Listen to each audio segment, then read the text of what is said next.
whatever. That was my thoughts when I was watching Criminal Minds. It's like, how do you people know all this just instantly like this? Right, that's What? Well, and here's the thing is,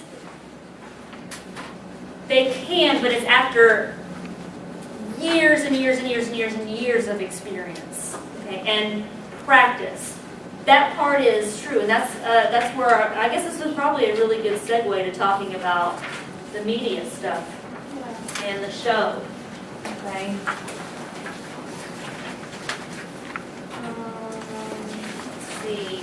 So let's talk about your Criminal Minds stuff in the last bit of time that we've got together. So we want to answer, how does the media distort reality regarding serial crime? So everybody's got their Criminal Minds stuff out. So what did you come up with in terms of what stuff is real and fake? Who wants to start? Don't be shy.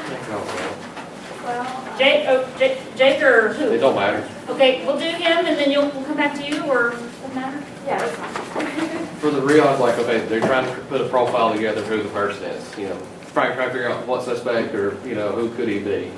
You know, like the interview, when they finally got it, like, okay, they're interviewing him, you know, and then Okay. searching of the Interview, rest. is that actually how that would go down though? No, because it's like, I started screaming it to you, where's his attorney at?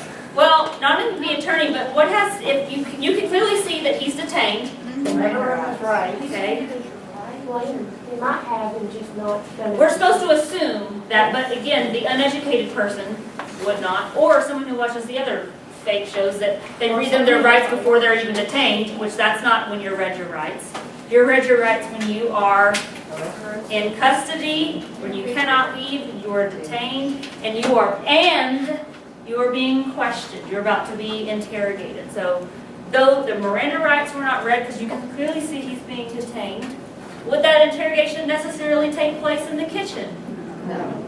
Not necessarily. Now, if the guy started blah, blah, blah, then maybe that's when you would want to do what?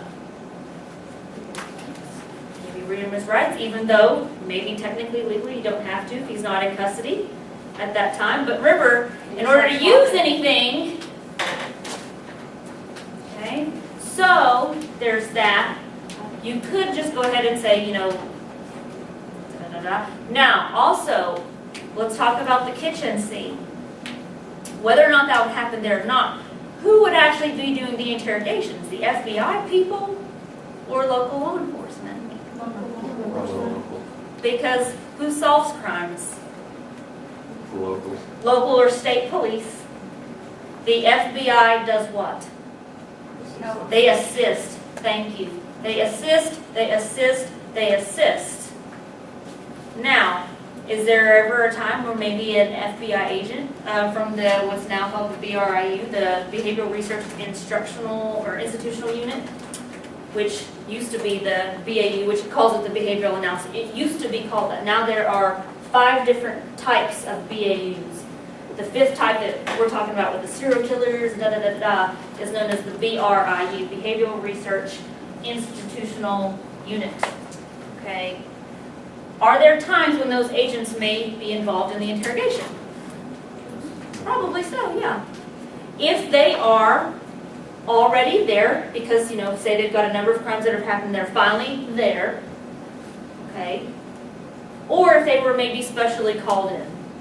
Because remember, part of the profile isn't just narrowing the suspect pool, it's also how to do the interrogation if said person that fits this profile is caught. They're the experts in maybe the best interrogation techniques. So they may be called in. So for the FBI agents to even be there, probably after a number of cases might they be there. So that's a good starting point. What did you have? We're commenting how the FBI agent, they're going on a private plane. I don't think you get special treatment. for that. Yes. Did any of you catch that one? The private jet. True or false? False. False. Major false. They fly coach just like you and I do. Unless they can afford to upgrade to first class. But there is no private jet. There is no private jet. So good catch. Good catch. All right. What else did you come up with? Melissa? The investigator was learning the technology that helped the investigator understand it. Okay, and is that under your true part or your myth? The real part. Yeah, the real part. Very good. What else? An agent in the house would now be putting passwords into a computer. Oh my God, thank you. Who caught that? Who caught that? Raise your hand. Raise your hand if you caught the computer stuff.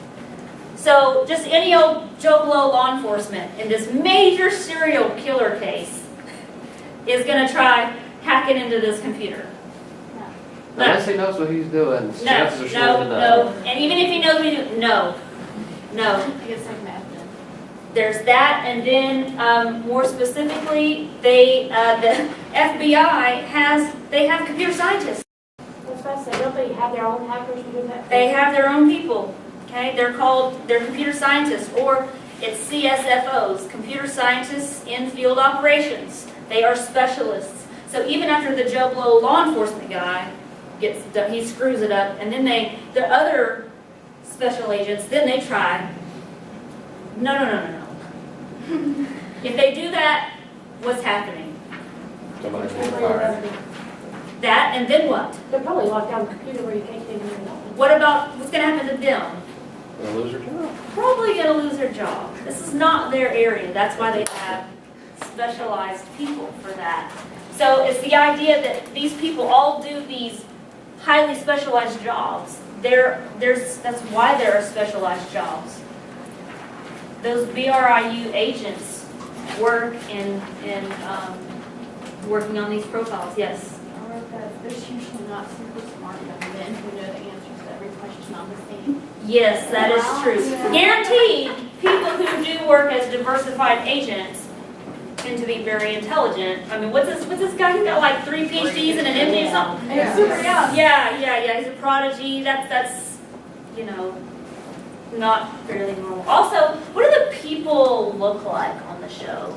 Well, like attractive to some degree. They're all attractive and pretty, and the job overall looks glamorous, right? I mean, you get your own private jet, you get your own nice clothes, the women are beautiful, Shamar Moore is handsome, everybody's beautiful, and not everybody's gonna look that way by society standards, okay?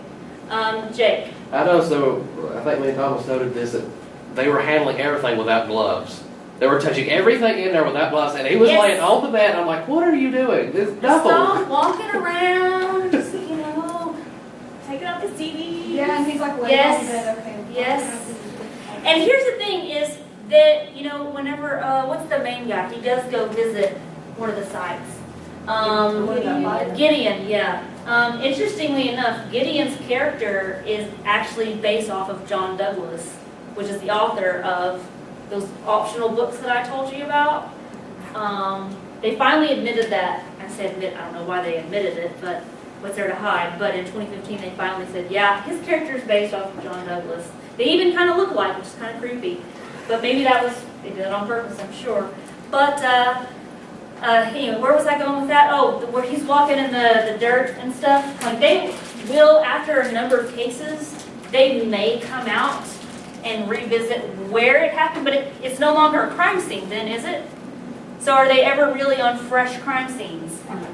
No, not unless they have already been invited and just happen to be there when another crime takes place. Would they ever be on a fresh crime scene? So in the first case where a serial killer kills somebody, would they be there at the fresh crime scene?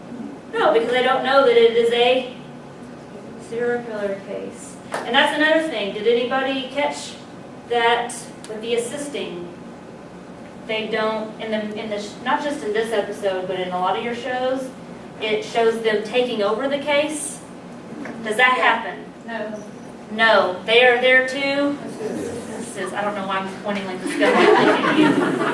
Yeah. Would in certain cases, in certain specific cases, would the FBI take over? No, FBI never Okay. takes over. Assist. Always assist. They never take over. And also, they don't get involved either unless they are asked or invited. That's another thing. One last thing for I didn't you. get to watch the actual original, Okay? but I have watched them on mine. They brought some Joe Schmo college student right out of college. Hey, look, we can't hack into this. We need someone to go undercover and play a hacker for you. No experience whatsoever, just Probably not gonna happen.